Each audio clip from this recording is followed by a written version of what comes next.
Hello everyone, my name is John, Hello, this is Rusty.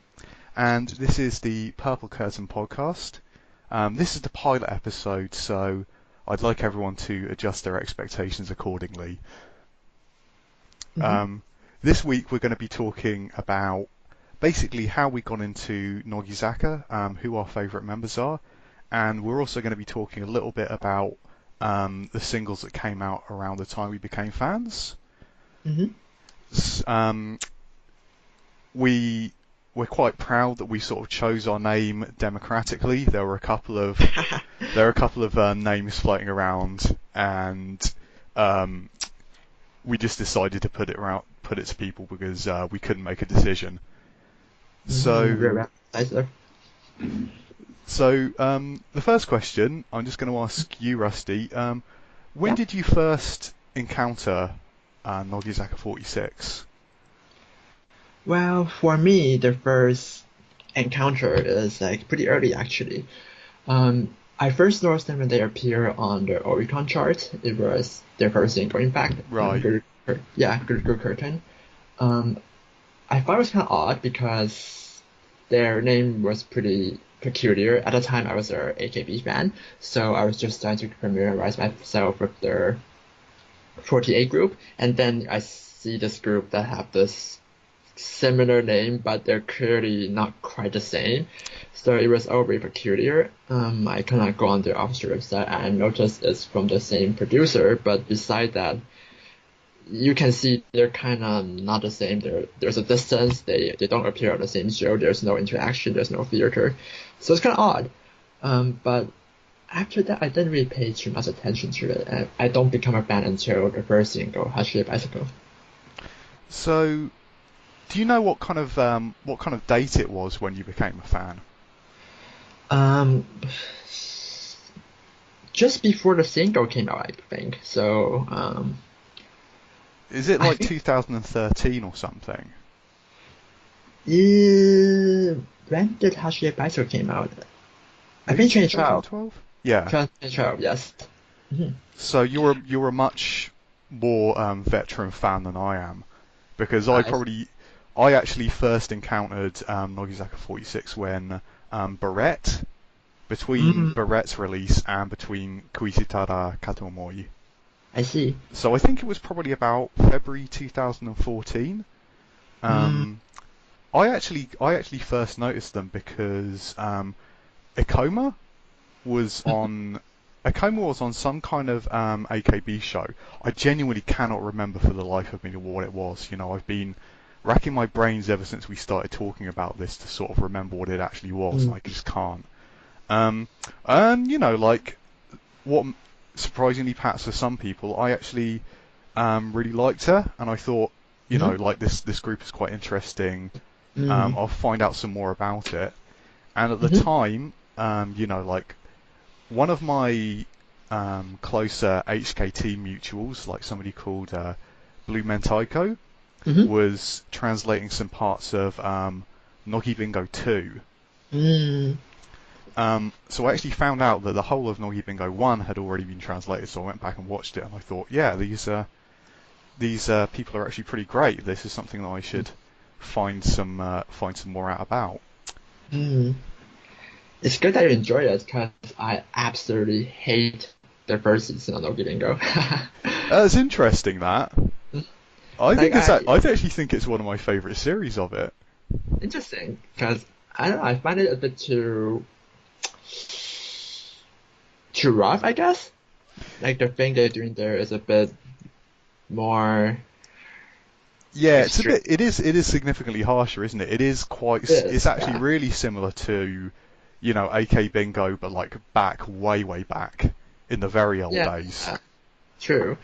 I guess since I came from the Nogizaka de Doko tradition, I guess Right, yeah. it wasn't something I was too comfortable with.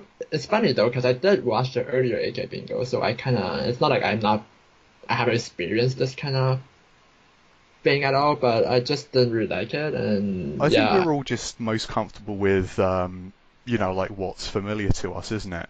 And if you started watching Nogizaka first, it probably would have seemed a bit over the top, I guess. I suppose so. I guess I just prefer the style Yeah. of songs that's a bit more gentler, maybe. Yeah. So I really didn't like the first season. Yeah. Whereas personally, like all I watched up till that point was AK Bingo, so I was more used Mm. to it. So I was like, I just kind of thought, I guess this is how it's supposed to be. I Mhm. never really gave much thought to whether it was what they maybe should be doing or not. Yeah, that makes sense. So, like when you sort of came across them, um, is there anything specific that like made you a fan? Well, I think so, yeah. So first off is the song. So when Hashide Bicycle came out, I liked the song quite a lot. Yeah, Um, when like Guru Curtain and Old Shampoo were decent, but they didn't quite captivate me as much as Hashide Bicycle. yeah, right. And the thing about Hashide Bicycle is that beside the main track being very good, it also have a very strong roster of couplings. Can you Like, remember the couplings on that? uh, I can quickly list them. There was the Sakachi Nakatasumuri, Ah, the that's a song. great song, isn't it? Yes, that's one of the best song, one of my favorite song from Loki. In fact, there's Otaka Denai Guitar. There's Hitowa Naze Hashiru Naka, which is the Hmm. one where they perform for the football World Cup for junior or something. I forgot some sort of World Cup thing, and they were kind of singing the song, the theme song for it, Yeah, so maybe it's the might be the under-19s World Cup or something. something like I that. know I that don't. exists, so So they were promoting that, and I guess they were the Japanese team's cheer group or something. I don't quite remember, but you yeah. can see from the MV that they were kicking their football around. So I mean, that and would it's a have great been a song. big thing at the time, wouldn't it? Because they weren't all that famous at that point, were they really? Yeah, they weren't that big yet. It was they were still like I like to think of Girls' Rules as their single where they kind of have a semi broke out. Yeah. So before that, it was a bit style, I guess. Like when it comes to their popularity, it was a bit stable and there's no rise. So yeah, it was. I guess it might be a big deal. I'm not too sure was it though. And beside those tracks, there were several other great tracks, and yeah, it was in general just a very solid single, and that what first caught my attention. After that, I have to say, it was the variety show.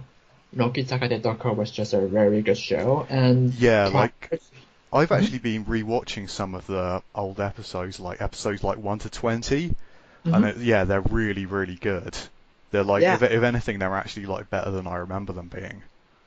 indeed. Yeah, I think the thing is that if you haven't got into Nogizaka at the time, there was this stereotype, I guess, this image where you think of Nogizaka as a bunch of beautiful girl and they're like these flower baths. They're very pretty, but they're not necessarily very interesting, not necessarily fun. They're just pretty to look at, but they Hmm. have character. There was So this perception. did that stereotype exist at the time? Because I always actually thought that that was something which came about a bit later on. Um, Was that kind of stereotype always there? I feel like the perception got weaker as the year goes on Right. because it become obvious that more and more obvious that's just a wrong perception. But I think early on it was pretty strong, especially in the early days when I just got in. And even when I become a fan, there's still people who say that. That's But funny once, because I always actually thought that that was something that came later, but obviously, like I came across the group a lot later than you did, mm, so like you'd know better than I would. maybe as the group got more famous, there's maybe a larger group of people who think that later on too. I don't know, but Hmm. I can imagine that perception lingering. But it was pretty strong early on. But once I start got into Nogizaka Toko and I start seeing them on the show and being very fun and charismatic, it really proves that their perception is wrong. They're very interesting by their own right, and they're not just pretty flower baths. I And mean, it's actually really surprising when you sort of like go back and watch those episodes, like how quickly they sort of like learnt to calm their nerves. Mm. I mean, I think it took AKB like a lot longer when they were Mm. first on TV to sort of like start acting naturally and put their genuine personality across. Mm. I think the fact that they got a very strong host for the show was Yeah, also a contributing factor. Yeah, I mean, AKP, AK Bingo and their hosts weren't that famous, and I even till the end, I guess people still say they're not the best hosts out there. And I guess you can kind of tell that from their fame level. If you look at like charge and data out there, you can tell that Banana Man, for all their fault, they are like top of their game. yeah. I mean, Whereas, we might end up talking about Banana Man like maybe like slightly later on in the series because I kind of feel like it's like now become a topic which might you know take longer than we've got to talk about here. true, true. Yeah. But yeah, I think that was a contributing factor.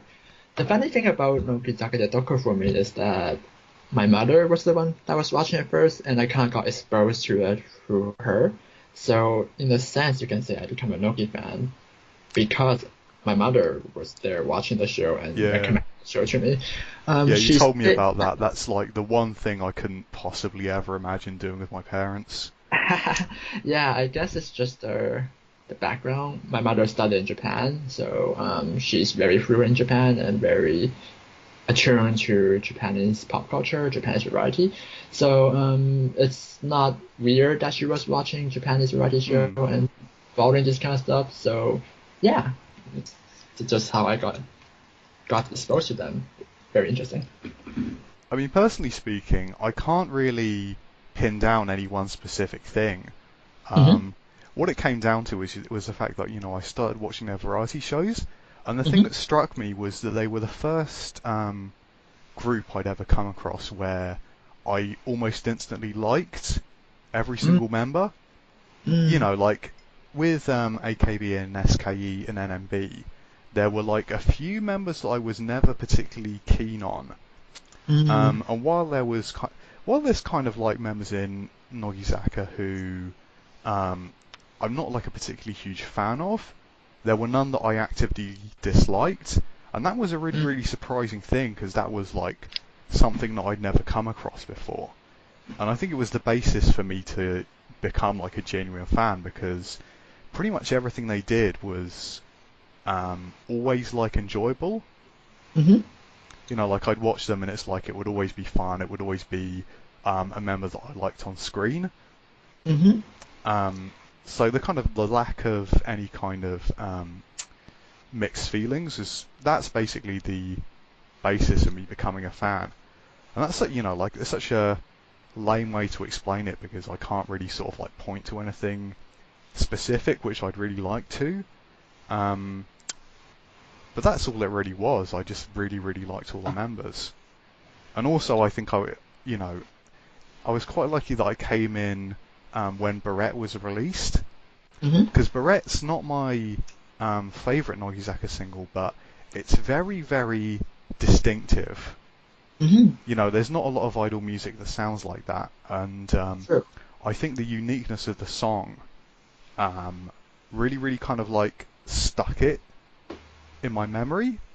Hmm. I can still pretty much begin from the start of that song and mentally play the entire thing through in my Hmm. head Hmm. because every part of it's so distinctive. But yeah, like I'd like to give a better answer, but unfortunately, it's just that I really liked all the members. Um, so I kind of think that I came across Nogizaka at I kind of came across it at a time when they began. Nogizaka was sort of like this strange offshoot of AKB, and nobody really knew what it was going to be like and what it was going to Yes. turn into. Yeah. But when I became a fan, they'd Hmm. actually started to reel in NMB and Hmm. SKE as kind Hmm. of like the more the most successful cousin to AKB. I mean, they're not Mm-hmm. a sister group. I kind of think there's too much. Like, my personal opinion is that Nogizaka is more like a cousin group because there's too much of AKB in them for it to be completely discounted. Mm-hmm. But they're, like their own specific thing. Like they're not AKB franchised out to a different location. Mm-hmm. And I came across them at a time when they were starting to reel NMB and SKE's um, sales in and become a sort of genuinely quite popular and notable alternative to AKB. I mean, Mm. what was kind of you kind of came across Nogizaka when they were still quite young. Like, what did you kind of think their status in the idol world was like at that time? Yeah, I agree with you. Like, in the early days, it was more experimental. You can kind of tell from their costume, their Mm, song, that there was no set direction yet, and they were kind of experimenting. And yeah, I think by Barrett, there was more of a solidifying of what kind of image, what kind of style direction they want to take. I think post Girls' Rules, when Ma Young became the official model for Ray, mm, and fashion was kind of more becoming something that Nogi have a foothold in. I think that was the start of when they start solidifying toward that direction. So yeah, I think by Red there was more of a sense of where things are going, and before that it was a little bit more chaotic, maybe like they weren't yeah. exactly sure. Hmm. Yeah, I think that's a good way to describe it. I mean, I think Girls Rule and Barrette are both very, very important singles for like determining the course their history took. Hmm. Because Girls Rule is kind of like it's a really significant gain in record sales there, isn't it? And I kind of Yes. feel like it's the first Nogizaka song that like really penetrates the public's imagination. So because of that, it's a really, really important song. But Barrette's also, I think, really, really important because you can sort of like hear that between Girls Rule and Barrette, there's like a really, really major shift in the way the songs are being made. There's like a Mm. really, really significant increase in the production value of the songs. Like, Mm. like the sound becomes like much more layered and intricate. I don't want to talk too much about it because I think there might be somebody listening to this podcast who knows a lot more about music production than I do, so I don't want to sort of Mm. try and make out that I'm some kind of expert. But you can see Mm. that there's a significant change in the kind of like overall sound that's being used, Mm-hmm. and there's kind of like um, shared sonic elements that go through Mm-hmm. like the cut, like that song, and then the few songs they have after that, like Kizuitara Katomoi, Natsu no Free and Easy, and Nandomi Mm-hmm. no Aozoraka. Like they've all kind Mm-hmm. of got like similar um, sonic elements to them, and are very, Mm-hmm. very different to the kind of music they were making at the beginning of their career. So, Yeah. I mean, it doesn't matter that much in terms of how popular they are, but you Mm-hmm. can sort of see that like Sony has kind of like decided to significantly change the path that it wants them to go along musically. So Mm-hmm. I think it's quite big, but I mean, like, yeah, Girls Rule is like the big one in terms of like breaking through to the public. Mm-hmm. Yeah, I think this is a good segue into our question on single. I think also it's a good segue into our discussion of like our question of what was happening to Noki at the time. Yeah, I think beside the music aspect, the change of direction and style, there was also a significant change in the way they do senbatsu formation. yeah, So that's true. yeah, so before Girls' Rules, there was this particular formula which they have been clinging onto for a long time, for five single in fact. That was like Ikoma Center flanked by Ikujang and Minami. Yeah, The only exception was the second single where they have Leika and Kana in the front of Kanarin. Ikoma. Yeah, who did Yeah, who did so what? was Ika-chan away for that single?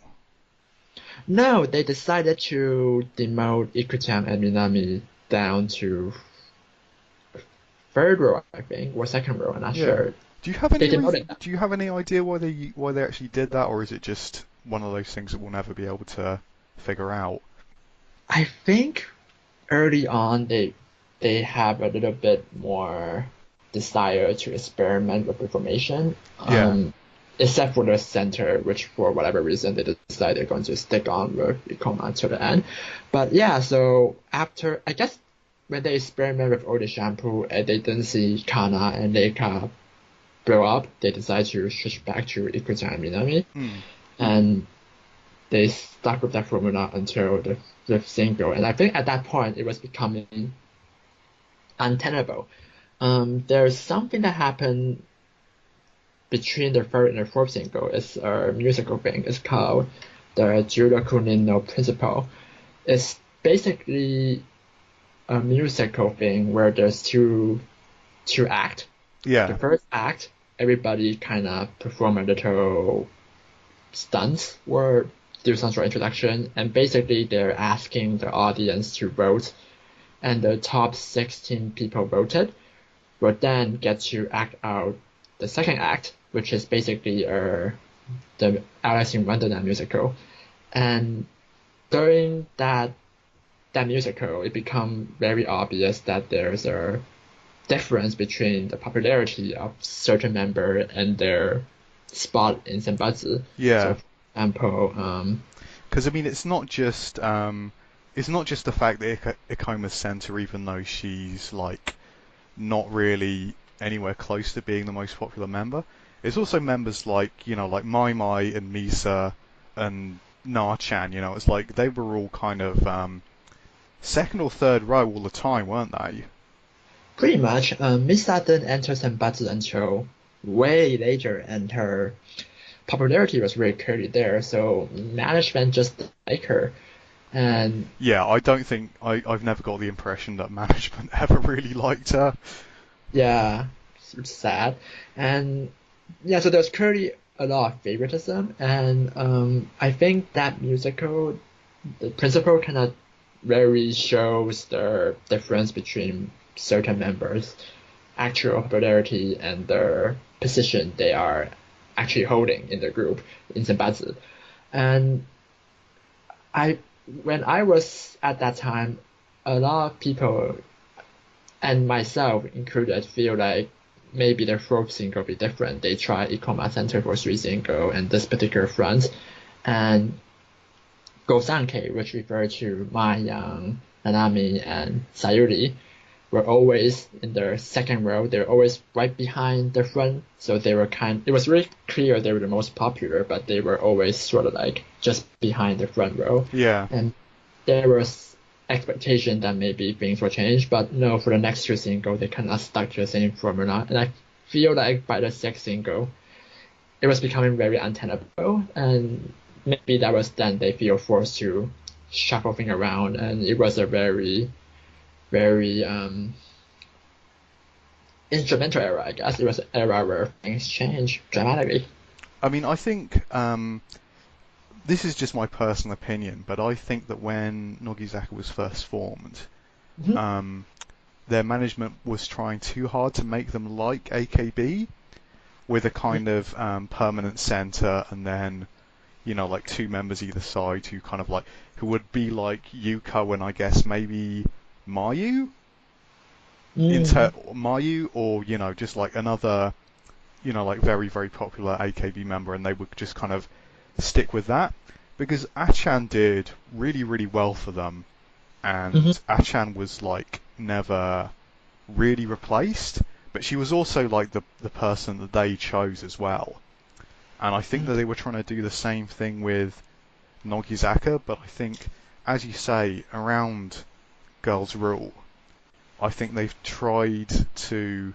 I mean, I think management never given up on their favourites really. Yeah, they never. They've always had members that they like and members that they don't like, and you know they now have something which is borders on a meritocracy where the most popular members will be at the front most of the time, Hmm. but they've always kind of weighted it, if you like, towards the members they're most fond of.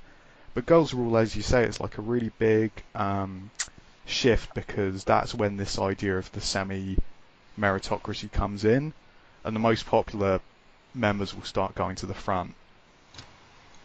Yeah, I think that's a good way to describe it.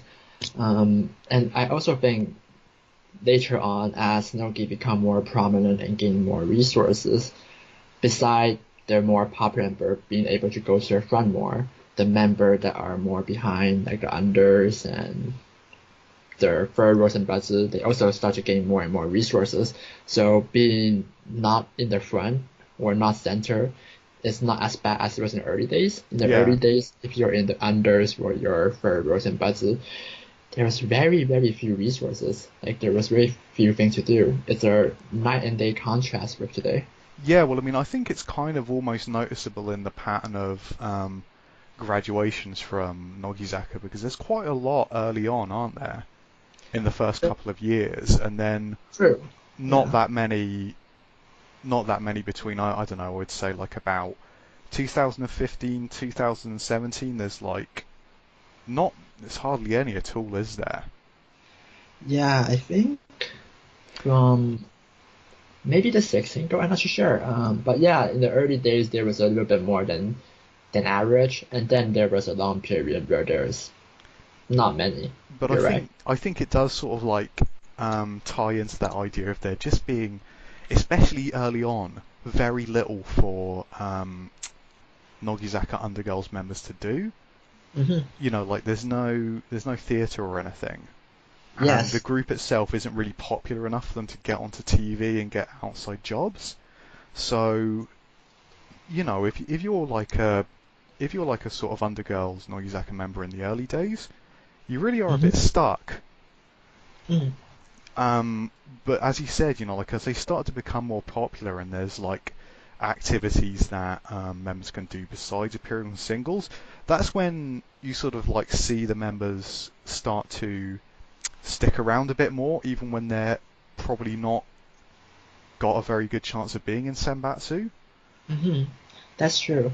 Yeah, in the early days, we like to compare to AKB and talk about how they at least they have a theater, so even if you're not in the Senbatsu, you have something to do. Mm. But here in Nogi, there's nothing to do, literally nothing to do. But nowadays, it's kind of the opposite situation in that even if you're in unders, there's underlives, there's radio show, there's a lot of small things here and there, so it's not too bad even if you're in unders. And because 48 group have so many members, even if you get to perform in theater, you won't necessarily stand out anymore. So I think the situation has flipped in a sense. Yeah, yeah, it definitely has. Mm. But I mean, I think like Girls Rule kind of like that kind of change is like it's not just about the music or the formation, but it kind of seems as though management has kind of like almost thrown out its entire concept of the group and started again.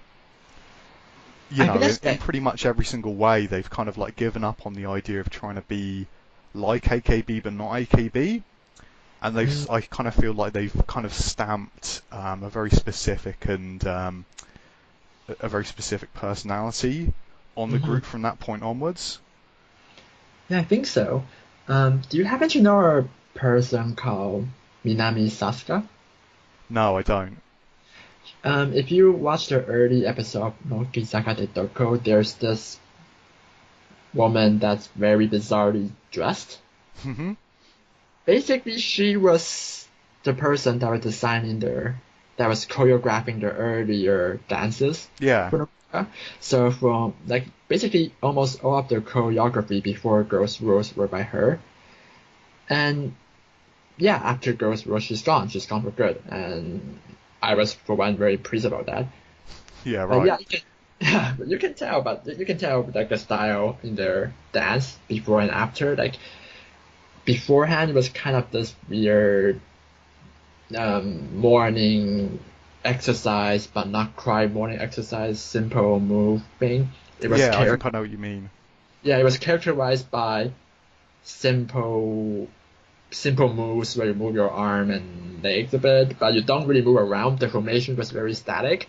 There was no formation change. If you're in the second row, you're in the second row. You're in the first row, you're in the first row. The formation don't really change much, and it was bland at the very least. And I think she was feeling the pressure by later day, like by Seifuku. I think Seifuku no longer the choreography for that was kind of her attempt to up her game Yeah. and show people that here's something different. So let's stick with this path. I mean, Guru Curtain, Oide Shampoo, and Hashido Bicycle are all kind of quite similar songs. Mm, But Seifuku no Mannequin is a very different song. Kimi no Nawa Kibo is a very different song. And mm-hmm, Girls Rule is a very different song. mm-hmm. Um, so I think you can even look at that and sort of say that, like early on, management had a very set idea of what they wanted the group to be like. Mm, But, like as ideas start to come in, like things start to change. I mean, I think Seifuku no Mannequin is a really, really good song. mm. Um, which I think is a very stereotypical thing for fans to say. Yeah, I think Like, most like it. Yeah. Mm-hmm. but I mean, it's kind of like it's almost a bit of a joke when you sort of like hear like fans say, oh, like the songs back then were a bit, you know. But Safe Gun and Mannequin was great. Yeah, it's a very, very stereotypical and boring thing to say, but I do really like that song. Yeah, I think many people like the song. I hate the choreography for the dance though. Like Mm. it's I can't stand it. It's terrible. Yeah, so sometimes I avoid watching the performance of it as much as I can, just because I can't stand the dance so much. So, yeah, so I think, like we talked about where Nogizaka was at that point in time Hmm. quite a bit. So, the last sort of like question I have about the group in general is kind of what groups were you into, and what members were you into like before you became a Nogizaka fan? Mm. So, I got into Nogizaka around like late 2012, and the interesting thing is I just become an idol fan earlier that year, like at the beginning of 2012. So what happened is that I saw AKB perform on their, what do you call that again? The NHK show. Kohaku? Yes, yes, Kohaku, Kohaku. Every year, I kind of watch that with my family. It's kind of a tradition. And I noticed them performing, and I noticed Mayu, and I I thought Mayu was pretty cute, and I also liked the song they performed. At that time, AKB had a lot of good songs, and they were all just very good, especially compared to the other song at the time for me. Do you Like know? Do you know what song it was? I forgot it was a medley. I think there were several songs I performed. Right. That was Okay. like there was Heavy Rotation. There was basically all the classics that you can Mm. think of right now. It was their height basically, and I noticed Mayu, who I thought was really cute, and I really dig the song that they were performing. So I started looking into AKB, and I started becoming a fan. And at the time, I feel like the whole of 48 basically were releasing a lot of good songs, be it SKE, be it NMB, and I become a fan of the 48 group in general. And I also mentioned that was how I first noticed Nogi when they appeared on an Oricon chart, and I Yeah. saw the Right. funny looking group with a funny name. And later on, yeah, Noki also released a good song, so I started looking into them. I started watching the variety show, and I become more interested in them. And gradually, my focus kind of shifted from 48 group to Noki. So there were a good list of 48 idol I like, but slowly they either graduated or I kind of lose interest in them as much. Yeah. Right. And the focus of my interest slowly shifted to Nogi. Nogi Takane was a really consistent show, and all the girls were charismatic and likable. So yeah, that's kind of what happened to me. So I mean, it kind of sounds as though you actually came across Nogizaka quite soon after you became an Idol fan in general. Pretty much, yeah. Yeah. Uh, I became a Naito fan in early 2012, like January, and started noticing Nogi in around like July or August of 2012. So 6 7 months after I first became Idol fan. Because for me, I mean, it's quite different. Because I mean, for one thing, I become like a Nogizaka fan much later. I think I sort of like became an Idol fan kind of like mid 2013 or so. Mm, Um, but unlike you know, like when I came across Nogizaka, I was very, very committed to different groups. mm, So sort of like shift from the groups that I was already interested in to Nogizaka was a much bigger deal, I think. mm, Because I mean, um, I actually was never like all that sort of keen on the core AKB group. I was always more a fan of the sister groups. mm, I mean, I was like a massive fan of SKE, mm, but I think around the time that I became a fan of Nogizaka was about the same time as a lot of my favourite SKE members were leaving, because mm, SKE kind of like has always had terrible problems keeping hold of its members. Like it's always had like big graduation waves pretty much since it began. true. Um, I kind of think actually, you know, like on a personal level, I think when Renner graduated, that was like the final nail in the coffin Mm, of me losing my interest in them. mm-hmm. Like, I mean, I always thought like Renner was absolutely fantastic. Like these days, I mostly keep interested in SKE because of. Do you know Tani Marika? Yes, I do. I love her. Mm-hmm. Like it's kind of difficult because I need to sort of like wade through loads of like SK video files to see whether she's actually on them or not. mm, But it's something which I still do to this day. I was also kind of like around that same time I was getting into NMB, but I was really, really unlucky with like my favourite members of NMB kept either graduating or being moved elsewhere. mm, Like I mean, in particular, I'm thinking of like Marchin and Ripapo. mm-hmm. You know, like Ripapo graduated and Marchin moved to AKB, and Mm, there are a few like other NMB members, like especially like Yamada Nana. uh-huh. Like loved her. She also graduated about the time I was trying to get into them, so it's kind of I still think NMB are pretty cool, but I Mm-hmm. kind of feel like my time as a fan of them was just kind of cursed, basically, with just Mm, like the most terrible luck. Like all my favourite members kept going elsewhere, so I think there was like the potential for me to become a really big fan of NMB, but it kind of never happened because of that. mm, But the big one is HKT. Like I absolutely loved HKT, and I still do really. I mm-hmm. mean, it's more a case of HKT and Nogizaka are almost equal in terms of how much I care about them. Mm-hmm. Um, but kind of like I guess partly the reason why I end up being a slightly bigger fan of Nogizaka was just the kind of like single cycle, because HKT gets like one or two singles a year at most. So Mm, there's quite long gaps where there's kind of like not much going on, and you know that like HKT's HKT's theatre mm-hmm. was in I'm not sure whether it was actually in this mall or whether it was adjacent to it, but there was like a big mall in Hakata with lots of shops in it that got shut down. One of the Mm-hmm. things in it was HKT's theatre, so they've kind of from that point onwards they've only been renting their theatre, so there's quite long gaps in between their theatre shows sometimes as well.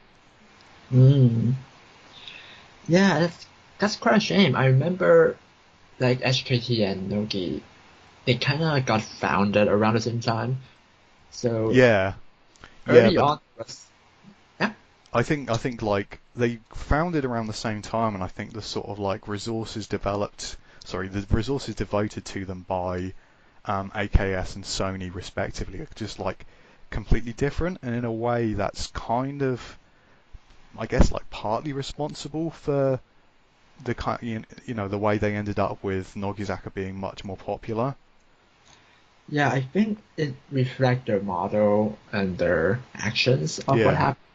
Like, I think the way AKB kind of try to feed everything to the mothership really impaired HKT's development. yeah, For example, Sakura got to do a kind of AKB. They moved like Tani Malika to SKE, and like I feel like they their attention is not focused on developing HKT, but often on other stuff like protecting the mothership or yeah. Because I mean, so. HKT have never even they've never even got a stage written Mm, for them. I mean, even NGT had a sort of like semi-new stage. oh really? Wow. Yeah, well, NGT had like a stage which was kind of made up of half. Do you know what Team Surprise is? Oh, yes, yes. Yeah. So NGT's stage is kind of like half Team Surprise songs, like I new see. ones, Ah, really? Interesting. and half like new songs which are written for that stage. And why NGT got that instead of HKT, I don't really know. I mean, it Mm, might have been because of the theatre situation, so it would have been difficult for HKT to actually perform it. mm-hmm. Um, but yeah, like HKT have definitely. I mean, maybe STU are the most sort of like cursed and neglected 48 group, but HKT are pretty close behind them in terms of managerial neglect. Mm, Although having said the word manager, I should point out that like most HKT fans are like very fond of HKT's theatre manager. mm, I think he's always done like a very good job with not very much. mm. That makes sense. But I think the thing that I like about HKT and the thing that I like about Nogizaka is just both they've got like very very like charming and just like easy to watch members. Mm-hmm. I don't sort of like love every HKT member quite to the extent that I love every Nogizaka member, but they've just got like some absolutely amazing members in them. Mm.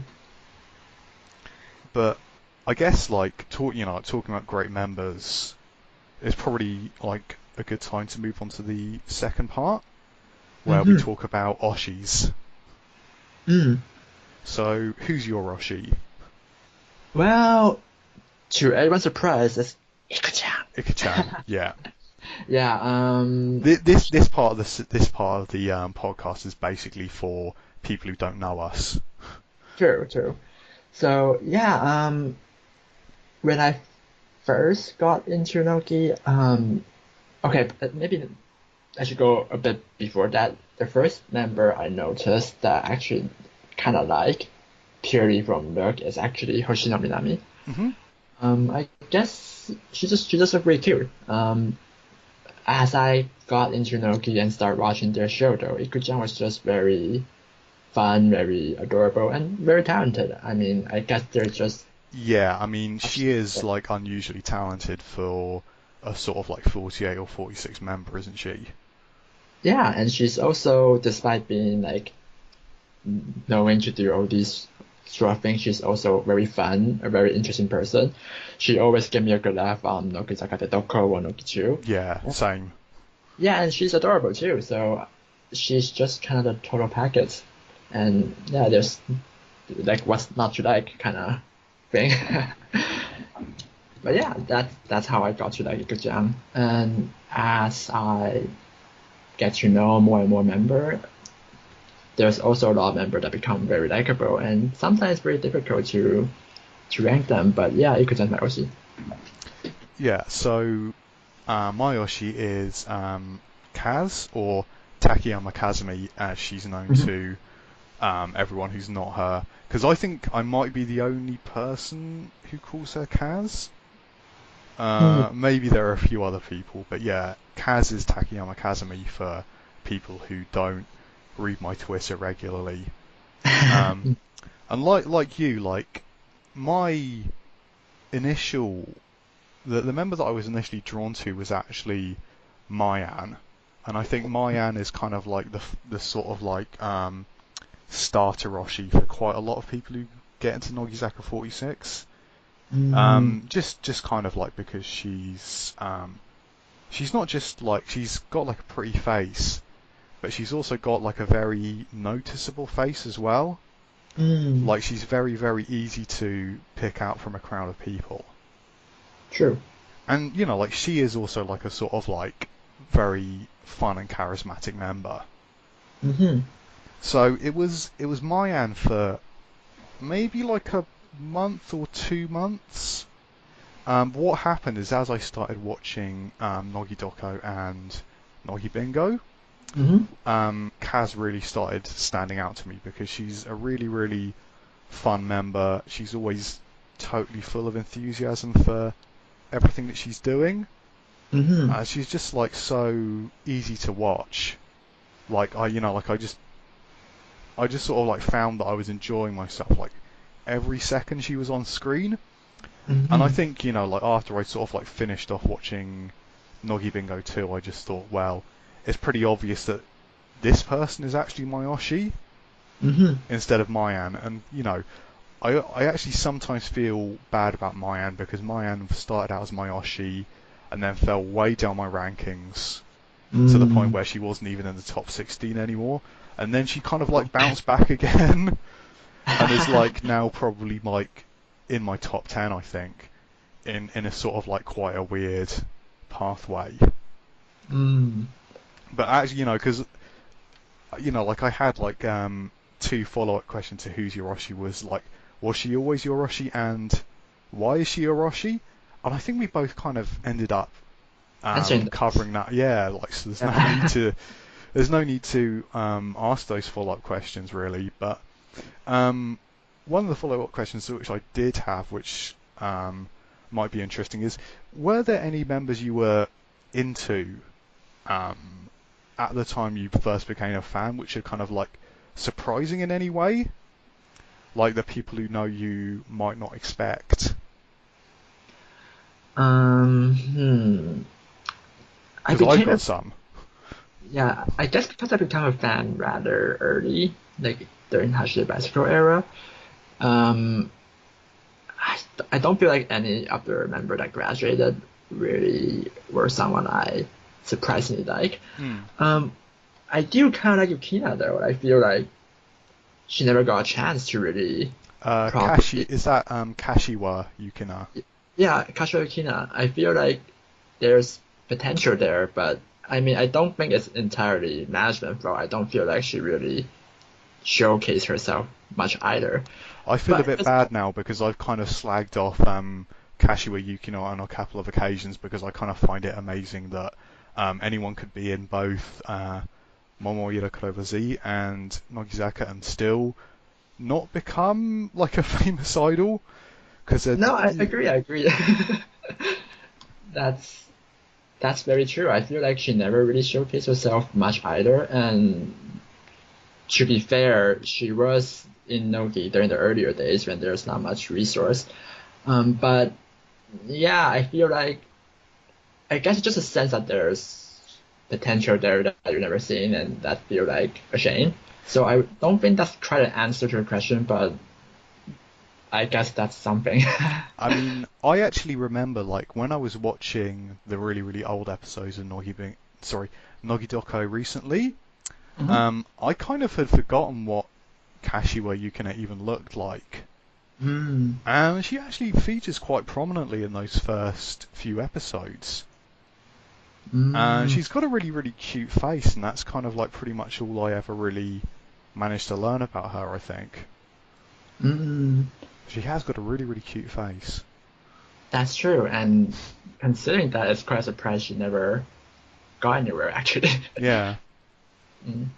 I kind of think she might have actually ended up being a bit better off as like a second gen or something. That that might be true, actually. More. Because I kind of think that like Nogizaka did start to push like visual members a lot more later on. I don't really Mm, think they were that bothered about it at that time, mm, that's true. Um, especially as the group sort of like became older, like literally older, do you know what I mean? It's like when they started off, they were all like 14 or 15. Mm, And now they're all like they're all sort of like in their early to mid 20s, and that even true, includes like second and third gen as well. true.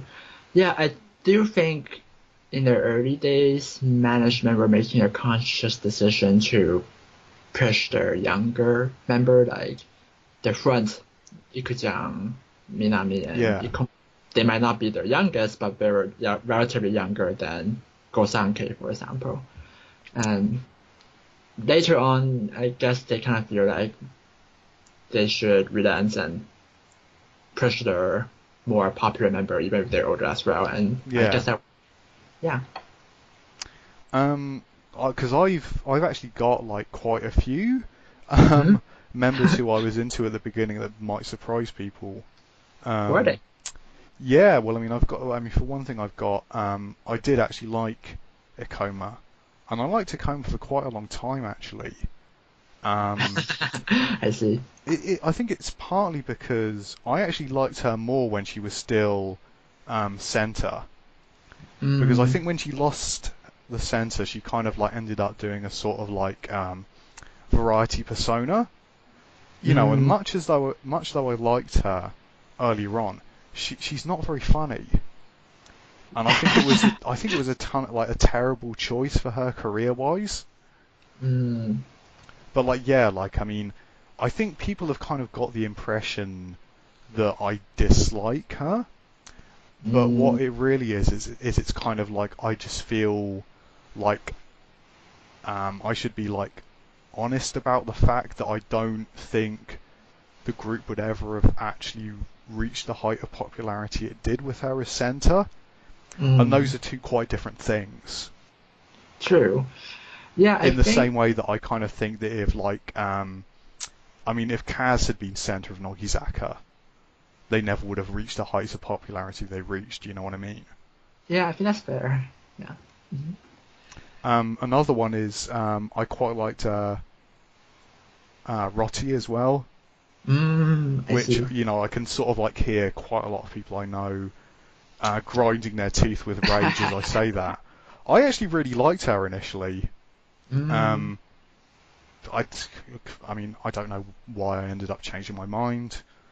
Maybe I just kind of like can't decide on anything. I'm just like too, you know, like mercurial, I guess. mm. That makes me sound more charismatic than I actually am, but I can't think of a more boring word to describe myself. Well, Um, and the yeah. other one is Canarin. Mm, mm. Like Canarin was like my number three for ages. Oh, really? Yeah, like I think Narchan actually only overtook Canarin as my number three, like in 2017. Mm, But I think it's partly because I kind of think that I kind of feel like she's lost her enthusiasm for it. Like I think at the beginning, like the fact that she had like become an idol, which was just like what she always wanted to do, was like so exciting that she was like hyped up pretty much every minute of every day. hmm. And I think she kind of like lost that at some point. Yeah, Just my personal opinion, you know. I do agree that she's a bit gloomier compared to her earlier days. Yeah, She like sometimes on Nogi Doko Nogi 2 to talk about her height during early shampoo when she was in her front, and then kind of gloomy talk about how that was the height of her career and that's never coming back. I mean, it's funny, but yeah, you get the sense that she's a gloomier person nowadays compared to her earlier days. yeah. Mm. Um, Also, the other question I was gonna ask as a follow up to that is like, are there any members um, that you like weren't really that interested in at the time you first became a fan, but are now really a big fan of? Hmm. This one might be a little bit odd or surprising, but I think in the early days, Maya would count as that for me. Sorry, Like did you say Maya or Mayan? Maya, Right. like when I first noticed Nogi and like when they were on the Oricon chart and I know they exist but don't really know much else beside them. Beside that, Maya was kind of like undoubtedly beautiful, but also it gave me the sense that maybe she's ice cream, someone that's unapproachable and not Mm. very interesting. That was an unfair assumption, but that was kind of the feeling I got when I saw her first. So I didn't expect myself to actually become interested in her or come to like her. But once you saw Nogizaka Dedoko or Nobi2 or any variety for that matter, you'll notice that she's a very quirky person and her Mm. personality don't really isn't at all like that image that I just described. So my young, I guess, would answer that question for me in the early days. Nowadays, I'm not so sure. I'm not sure is there anyone else that kind of fit that description. Yeah, well, I mean, my personal um, interpretation is like if you put together all the sort of like clues about Mayan's history, I think she was just incredibly nervous when Nogizaka were first formed, Hmm, and that it's sounds. like you can sort of like see that she sort of like seems a lot more tense in those Hmm, sort of like first few TV like appearances and also like performances with the group as well. hmm. But she's kind of like spoken on several occasions about just how much Nogizaka means to her, and I think she's sort of like quite quickly kind of felt like a part of the group. But at first, I kind of think she was kind of like still quite lonely and isolated. True, So true. I kind of think that when people are sort of like very, very old school fans and sort of like remember what Mayan used to be like, I kind of feel what they're seeing is more like a nervous person rather than a standoffish one. Hmm. I mean, that's just what I'm sort of like um, interpreting from all the sort of like clues that we have about her personality and history and everything. So maybe I just like I'm making this up. No, I think that's an interesting perspective, and I think it's very possible. And you know what? That actually reminds me of a person that I think actually might fit the question more. I think that would be Suzuki Ayane. Yeah, that's also really yeah. Like, I think she's either my second favorite or my favorite second gen right now. And in the early days, I guess I'll be very surprised to hear that because in the early days, she seems ultra nervous and yeah, kind of like a bundle of nerve, and you don't really get to see too much from her, I guess. Yeah, exactly. And I mean, I also think that like, Ayane has like a very, very blank face in the first place, and if you're nervous, it's just going to make it even worse. That's true.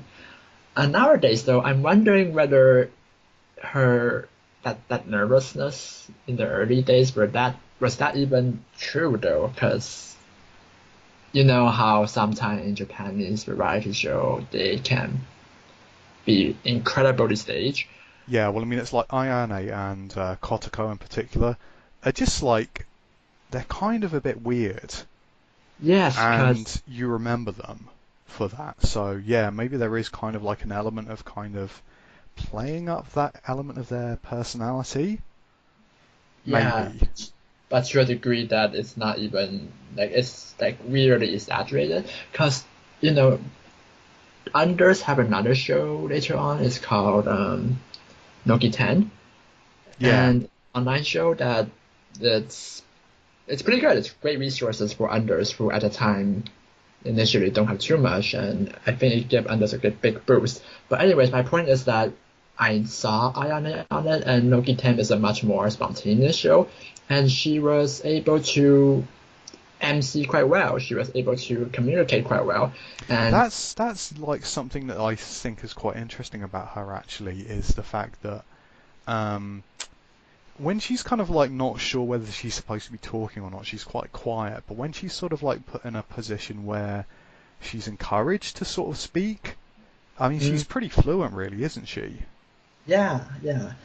So it kind of make me go like, was the her from way back in Noki Bingo, was that even really her, or was that like a stage persona, or was it like a weird situation where she just wasn't sure what she's supposed to speak? It's kind of odd, but yeah, I think that make her fascinating, and I quite like her today. I quite like her how she is right now, but it's quite like the her today is rather different from the her when she first appeared. Yeah. So I think that's an interesting dynamic there. I mean, for me, I would say there's two members in particular who sort of like fill that role for me.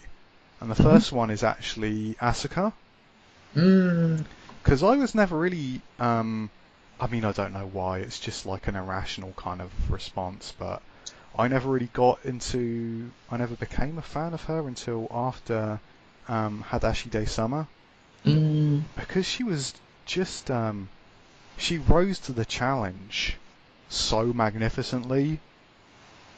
Like, it's like I was kind of a bit skeptical about whether they should have made her center, and she was like a mm-hmm, brilliant center. mm, Like she was a brilliant center. She did all the PR absolutely flawlessly, and I mean, mm-hmm. I actually kind of feel like if anything, um, being made center just made her even more confident to be herself.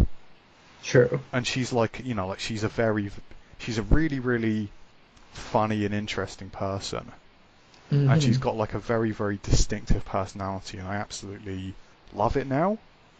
Mm, Like Asuka's great, and I also kind of feel like she's like one of the most naturally able idols that Nogizaka have got as well. true. She's really, really going to be important to like their future. So I'm kind of, I'm just really, really glad I came around to become a fan of her because she's really, really obviously going to be a massive part of the group's future. So it's definitely for the best that I made that, I made that change. That's true. Yeah. I think Asuka does fit that description quite well. In the earlier days, way back when the group first founded, I think she feel kind of went for the immortal era, and Mm, maybe that kind of fit her back then because she was younger and more of her. She is actually your little sister in her house, and she was a little bit more like that in the earlier days. But later on, she did mention that she feel like she don't need to pretend to be like cheerful and high positive energy. She can more be herself. I Like think she, kind of like she's really, really kind of unusual because I think a lot of members who have that, a lot of idols who have that sort of like difficult younger sister persona, hmm really have trouble when they get older. But she's mm, kind of like kept it, and it's like it hasn't really damaged her career at all, which is amazing because she must be the only idol I can think of who's actually managed to pull that off. mm. Because she still kind of like goes around like mouthing off to adults, and it kind of like feels like she gets away with it because she's kind of like got this younger sister character, but she's not because she's what, like 20? Is she 20 or 21 now? I think she's trendy. 20, yeah. Yeah, I guess she just have a personality that make it work, I guess. Like she's kind of a narcissist, but she's not exactly. She's just someone that's very very interesting, I guess. Like when I always kind of like her a little bit, but when I first came to like her a lot more than I did was when for a time I was looking at her mobile her mobile mail, and she was just very, very interesting. She was a very quirky person. She's not just your stereotypical little sister type. And she have some very interesting hobby, like she like to read books and talk about the darkness of humanity. And that's why sometimes she calls herself like dark, a dark person, even though I think that's doesn't really describe her. I think she's a nice person, even though she say those kind of stuff. So, but yeah, it's a like very interesting aspect of her. She's very interesting, not a stereotypical cute little sister type, and have a lot of interesting things to say. So, and the other person who kind of like, I think Manatsu, I never really like got her. Like, I think kind of like the kind of like the Burika characters are kind of like they're quite difficult to get into if that's not your thing in the first place. Mm, But kind of like as time has gone on, it's become just like so incredibly obvious that Manatsu is like one of the nicest people around. true, true. She's really really kind to everyone. She sort of like looks after them, and you know like at the end of the day, I kind of think that I still don't really like her persona, but Mm, I really really like the person that's underneath it.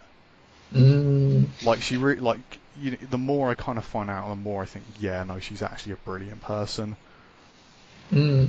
I think visual-wise, Manatsu is a really weird fit. Like, I think, okay, I hope no one butcher me for this, but I don't think she's cute or pretty at all. Like, I don't think I mean I think she is by the standards of like regular people, mm, maybe not by the standards of the group that she's in. maybe, yeah. Like, like visually speaking, I don't think she's yeah there. But yeah, I also like her a lot, and I think it's more because first off, the thing you mentioned, she's an incredibly nice person. She's take cares of other people. She's very considerate, and yeah, she's just a nice person. And also, secondly, it's not a more of a Buriko character. I think it's like more of like a rapping. She's more of a variety character. Like even though she will go through those stuff that you would imagine a Buriko character would do, those actions tend to be making fun of herself. Yeah, I Like, mean like partly you know like she's so funny because like a lot of you know she's like really really willing to sort of like do things which might fall a bit flat for herself, but will yeah. sort of like you know like add to like the atmosphere of whatever's going on around her. hmm Like yeah, like she's really really you know she's really really selfless when it comes to that kind of thing. Yeah. I think that that's a good way to describe it. She's not only a selfless person when it comes to her, just her personality, just how she interacts with people, but she's also selfless when it comes to variety. She's not afraid to make fun of herself and make herself look kind of silly for the sake of variety or for the sake of other people. So like just as like one last quick question, hmm um, when it comes to like you know like oh she's in the group, do you have a favorite second and third gen member? For second gen, I think I mentioned that a little bit earlier. I like Lanze and Ayane a lot. Maybe they're equal right now. It's hard to Right. say. Yeah, I kind of mentioned why Ayane I find fascinating and likable a bit earlier. As for Lanze, I I think it's just more simply I find her cute. hmm She's the Well, you know, it is an idol group. Like someone's going sure. to have to answer that eventually, aren't they? Yeah, like when second gen first appeared, I find her the cutest, and I think she's yeah, I think she's cute. I think that's all I have to say about her. So my favorite second gen member is Hori. mm, Again, like maybe controversial with the people we know. hmm I think a lot of the English speaking fandom doesn't like Hori all that much. Um, but I've mm, always found her to sort of like you know like she's got like a really cute face, and she kind of like she's another person who I think always sort of makes things more entertaining whenever she's around. mm, Like that's what I feel anyway. And it's kind of like she has like a kind of you know when sort of like when we're watching like Nogizaka or something, one of the sort of like members um puts out like this kind of like bizarre non sequitur, like this mm-hmm. kind of thing that's kind of yeah, Hori does that in Japanese. Um, so like that She was actually the first second gen I liked, and she's like still my favourite second gen. Although Mm, you know, like I have to say that like again, like I really like Ayane as well, mm, and I also really like Renachi, mm-hmm, because like Renachi, I kind of like almost feel like I've got quite a lot in common with, mm. like you know, like on a personal level and in terms of like interests and stuff. She's the first idol I've ever come across who like said that she was interested in history and could Mm, actually back that up by talking about it as well. yeah. It'd be wonderful if she can join us for a history talk or something. Yeah, like Yeah. I'm sure she's not doing anything, so she should just come on over. Recently, she's actually on a quiz show that talk about history, so it's good to see that her interest in history is getting her something. Yeah, I wish I understood enough Japanese to watch that. Mm, yeah.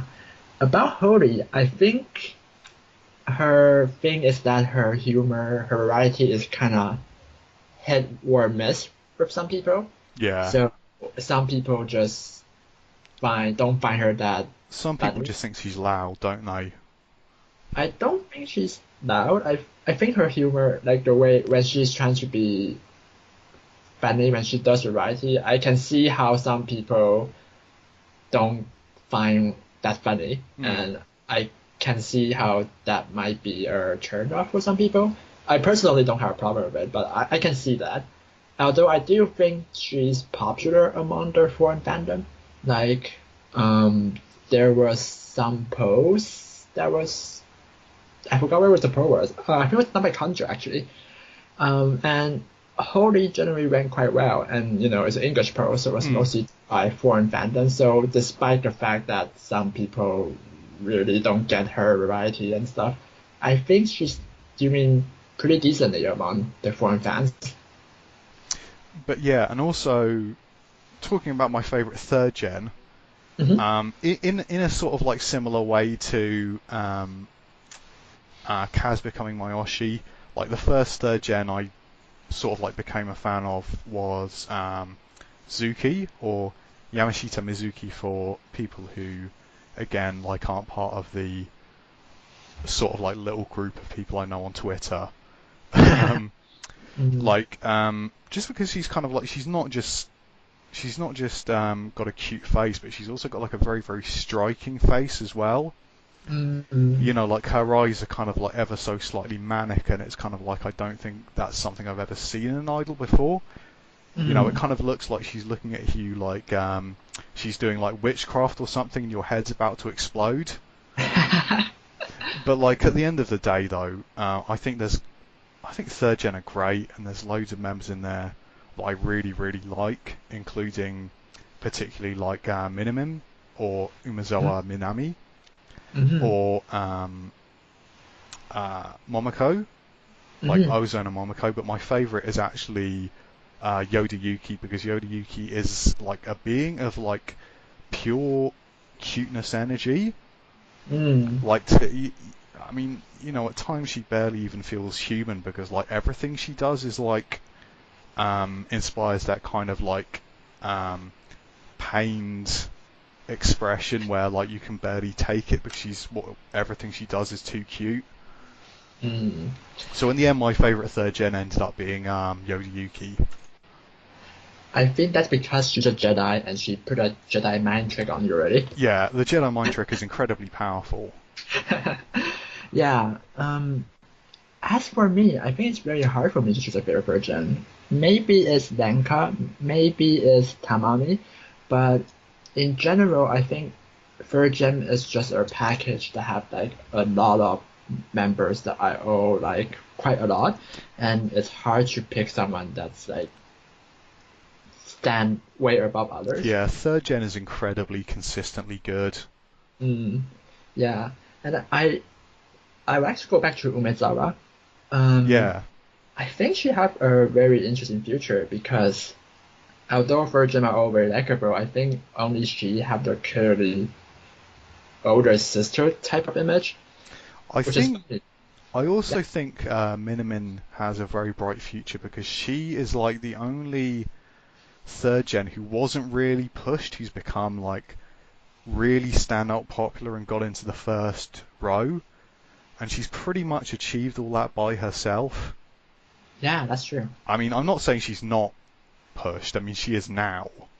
Mm, Um, but I kind of think that she's got something about her that's similar to Nanase because she wasn't really part of management's initial plan, but has just kind of forced her way into it. mm, yeah, I agree. Recently there's that Haruyama commercial, and the four member on it was like my Miss Sayuri. I forgot. I think it was Maya Sayuri, some other older member, and then it was Umezawa. Yeah, So yeah, I think the fact that she not only was able to push herself up there despite not being initially in the plan for management, but also that she have a more of her older sister image compared yeah. to other member in Virgin, which is funny because she's not even the oldest member in Virgin. Is Minamin 19? Yeah, she's 19, I think. 19, yeah. Mm. Like I think um, Kaeda and Yoshida are both older than her. Yeah, Denchan is Denchan is 20, I think, and I think um, Ayano might be 22, She's 23. 23. Mm.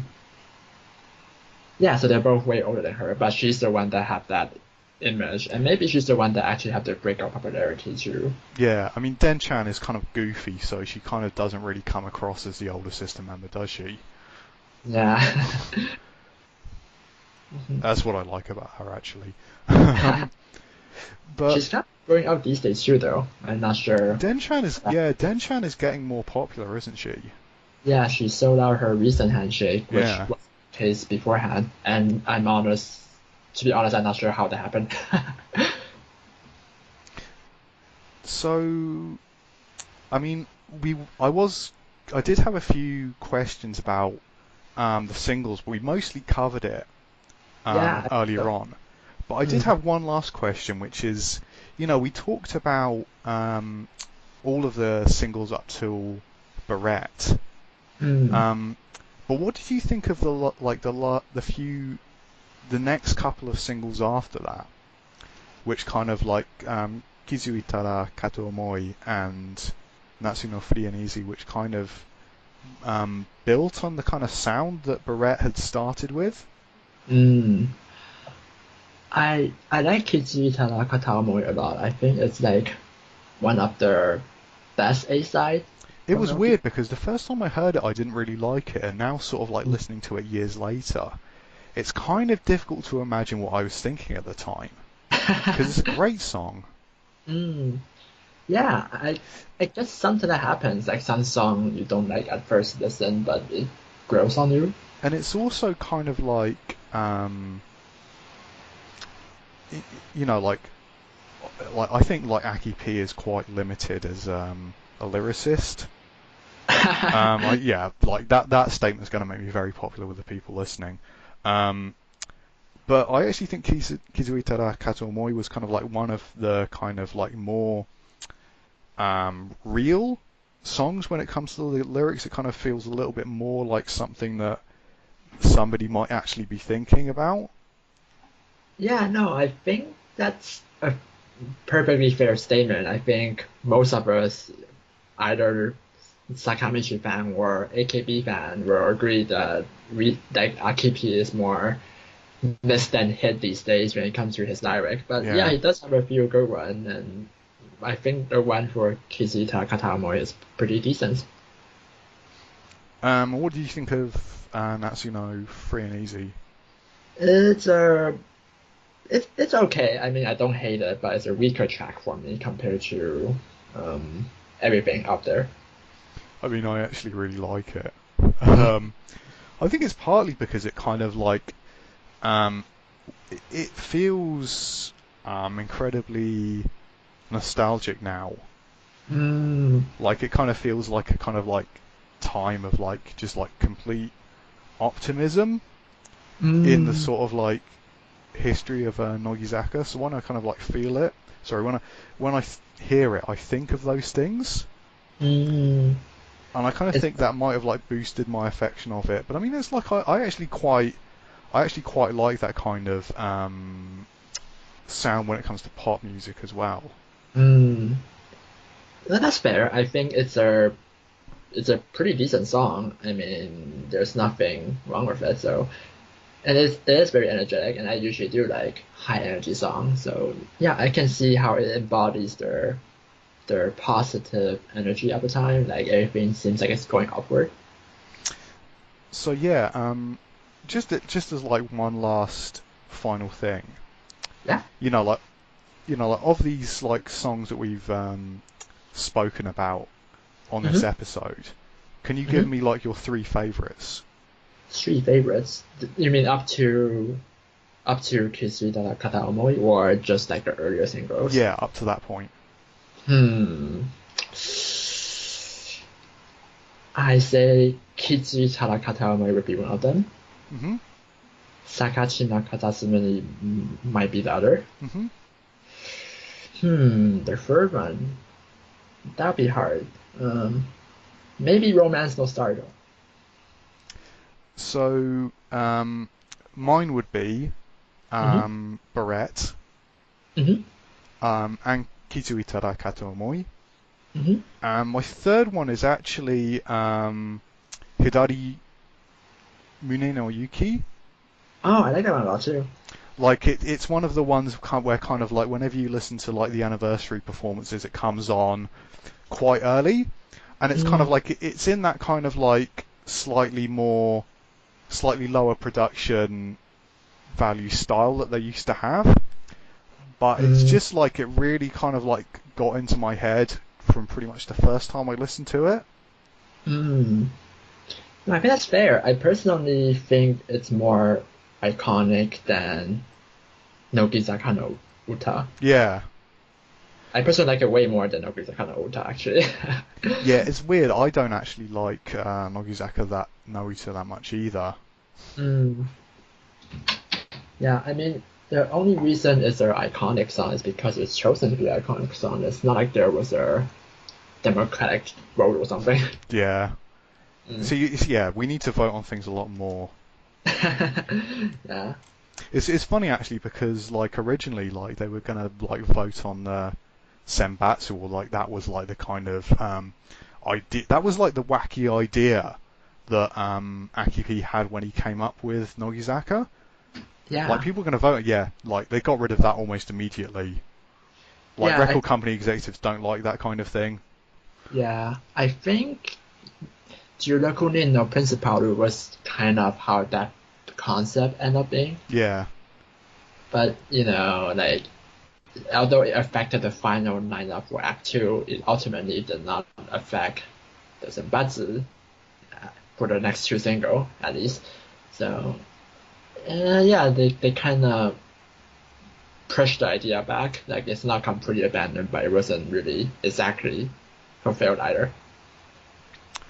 So yeah, like we've gone through all the things that we sort of like had listed to talk about, hmm and I think we've kind of like actually gone over an hour now, so hmm um, I think we should wrap it up at this point. But I mean, did you have any last couple of things you wanted to say? Mm, not really. I Not think it really. was pretty good discussion. We covered a lot of ground. We covered a lot of stuff, and yeah, I think it was a great podcast. So yeah, like for people who've managed to get this far, hmm the thing that we are thinking about talking about is, sorry, the next thing we're thinking about talking about would be where we see Nogizaka going in the future. hmm And I think it might end up being a two-parter because there's kind of like there's good signs and bad signs.